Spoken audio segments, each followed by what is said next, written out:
루터에 의해서 교회의 단점, 교회의 모순들이 많이 깨지게 됩니다.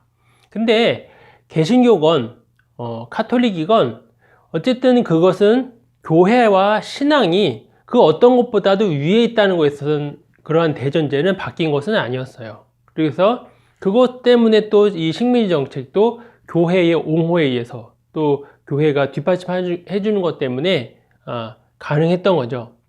이제 이성의 시대가 오게 됩니다. 1648년에서 약 한 140년 정도가 이성의 시대인데요.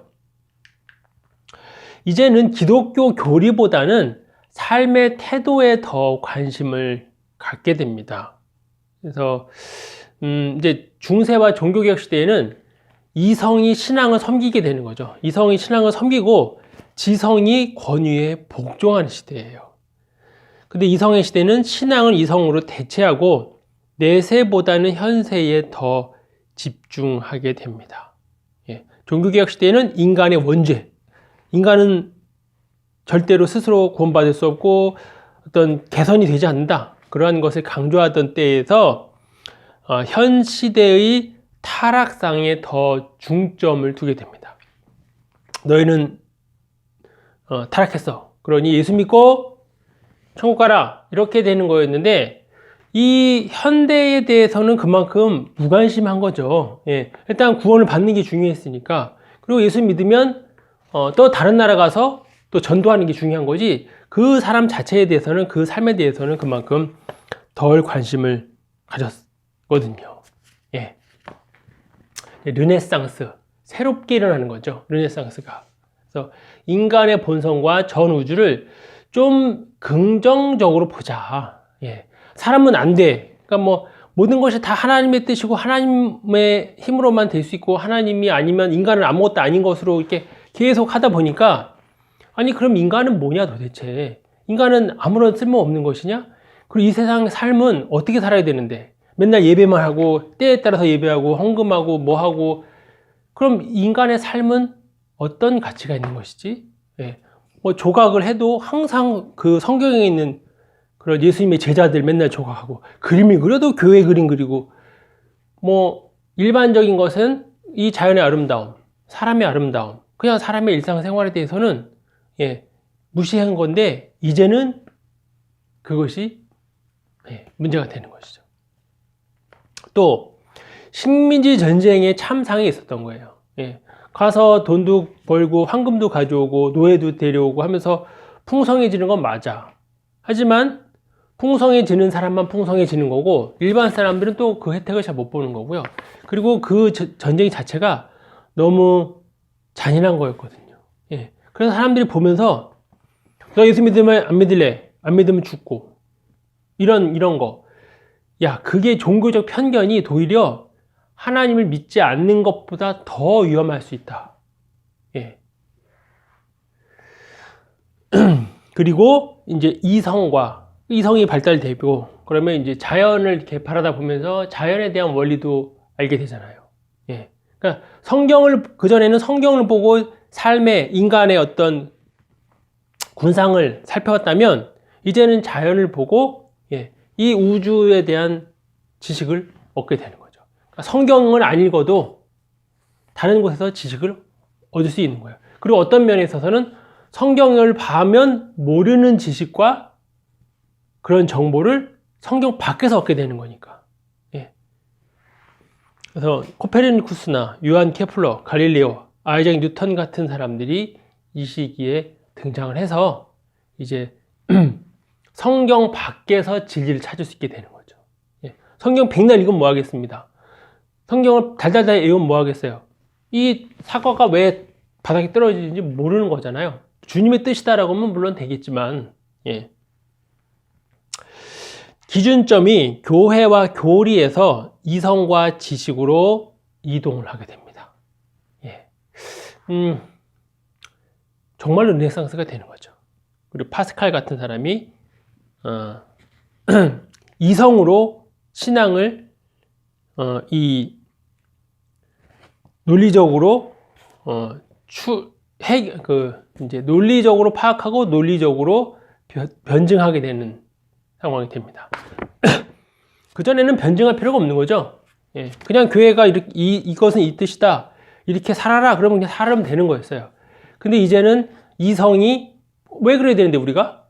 교회가 뭔데? 교회가 오히려 더 타락하고 교회가 더 일반 사람보다 성직자들이 더 못 사는데 그러면서 이제는 성경에서 벗어나는 사람이 생기는 거니까 파스칼 같은 사람이 아니야. 하나님을 믿는다는 것이 이성적으로 봐도 타당하다라고 논리를 펼치게 되는 거죠. 예. 그러니까 파스칼 같은 사람이 지금 봤을 때는 굉장히 고전적인 사람이겠지만 당시 상황에서는 파스칼은 좀 보수적인 사람으로 그렇게 볼 수 있겠죠. 1700년, 1791년에 살았던 존 웨슬리, 요한 웨슬리인데요. 1703년에 19째 중 15번째 아들로 태어납니다. 부모님의 금실이 굉장히 좋았던 그런 가정에서 태어났죠. 근데 이분이 이제 영국 성공회의 목사죠. 목회자, 성직자였는데 영국 성공회는 카톨릭에서부터 나온 거지만 뭐 교리적으로 더 특별하거나 아니면 카톨릭이 뭔가 기존에 갖고 있었던 제도가 싫어서 시작된 게 아니잖아요. 헨리 8세가 자기 새롭게 결혼하려고 시작된 거였으니까 이 성공회는 뭐 거의 그냥 교회 수장만 황제였지 그냥 카톨릭과 거의 같은 거였거든요. 거기에 이제 성직자였는데 대서양을 갔다 오다가 모라비안 사람들을 모라비안이 이제 제침례파, 제세례파의 한 분파 후계자라고 볼 수 있죠. 그 사람들을 만났는데 그 사람들은 예수님을 정말 입으로 시인하는 사람들이에요. 그래서 그걸 보고 놀란 거죠. 감동을 받습니다.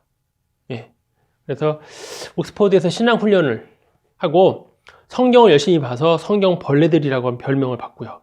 메소시스트다. 그러니까 이런 때 형식에 굉장히 중요하게 여기는 사람들이었습니다. 그래서 개혁 클럽의 등의 별명을 갖게 됩니다. 이 웨슬리는 대각성 부흥 운동의 시작을 알리는 아주 중요한 사람입니다. 나의 교구는 전 세계요. 세계는 나의 일터다. 멋지지 않습니까? 이 세상에 예수 그리스도를 모르는 단 한 사람만 남아있더라도 나는 그 사람을 위해서 땅끝까지 달려갈 것이다. 이분이 어느 정도였냐면요. 말을 타고 가다가 항상 성경을 읽어요. 말을 타고 가다가 성경을 읽다가 졸아서 말아서 떨어졌다는 거 아니에요? 대단한 사람이죠. 이분은 칼빈을 별로 안 좋아했어요. 존 칼빈이 예정론이었잖아요. 전척 타락, 성도의 견인, 무조건적인 은혜 이것을 칼빈은 주장했는데 칼빈과 대척점에 있던 사람이 알미니안이라고 하는 사람이에요. 알미니아누스라고도 하는데 알미니안은 사람의 자유의지를 인정합니다. 내가 예수를 믿고 안 믿고는 내 선택에 달린 거 아니야? 다른 말로 하면 내가 예수 믿었다가 나중에 나 예수 믿기 싫어 안 믿을 수 있는 거거든요. 근데 칼빈은 그게 아니었어요. 한번 믿기로 적정됐다면 반드시 믿는 거고 죽을 때까지 믿을 수밖에 없는 거예요.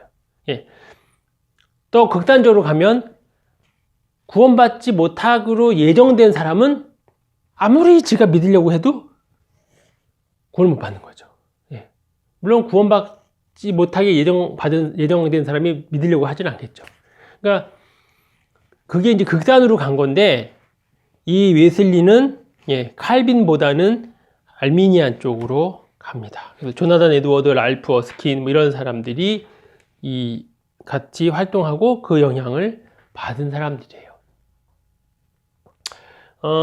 이제 감리교는 존 웨슬리를 좋아하기 때문에 감리교는 이제 자유의지를 성경 공부건 설교건 그 속에 자유의지가 이야기하고 강조하는 것이 되고요. 이 장로교, 특별히 이제 장로 중에서도 칼빈을 아주 좋아하는 사람들은 전적인 타락, 전적인 은혜를 강조하거든요. 그러니 이 장로교에서 오랫동안 신앙생활한 분과 감리교에서 오랫동안 신앙생활한 분이 많이 만나서 이런 신앙에 대해 얘기를 하게 되면 접점을 찾기가 거의 힘들 수 있습니다. 예. 그래서 칼빈을 좋아하는 사람들은 엄청나게 칼빈을 좋아하고요. 칼빈을 싫어하는 사람들은 또 엄청나게 칼빈을 싫어합니다. 뭐 싫고 좋고를 떠나서 어쨌든 칼빈에 의해서 이 어마어마한 이 장로교라고 하는 그런 교단이 시작이 됐고 지금도 또 이렇게 우리나라에서는 어쨌든 장로교가 가장 크니까요. 그래서 같은 성경을 읽어도 이렇게 입장이 많이 다를 수 있다는 것을 말씀드릴 수 있겠습니다. 이제 영국에서 이제 대각성 운동이 벌어지는 거죠. 미국까지. 조나단 에드워드, 조지 휘필드, 아이작 바쿠스 같은 사람들. 조나단 에드워드는 천년왕국은 미국에서 이루어질 것이다. 그러니까 완벽한 하나님의 나라, 그것을 위해서 엄청나게 전도하고 설교하고 한 거죠. 조지 휘필드는 강력한 회심 설교로 미국 대각성 운동을 이끌었다고 합니다.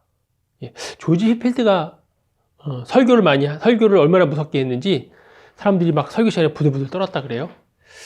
아이작 바쿠스는 아메리카에서 정교 분리를 주장합니다. 그러니까 그러니까 국왕이 종교가 뭐냐에 따라서 나머지 사람들도 다 그 나라 자체가 다 종교가 정해지는 거였잖아요. 그건 말이 안 된다. 정교 분리죠. 이 정교 분리가 국가의 권력으로부터 교회가 자유로운 것이 정교 분리거든요. 근데 이제 우리나라 쪽에서 보면 정교 분리가 조금 의미가 다르기도 하죠. 용어는 같지만 내용은 조금 다를 수 있다.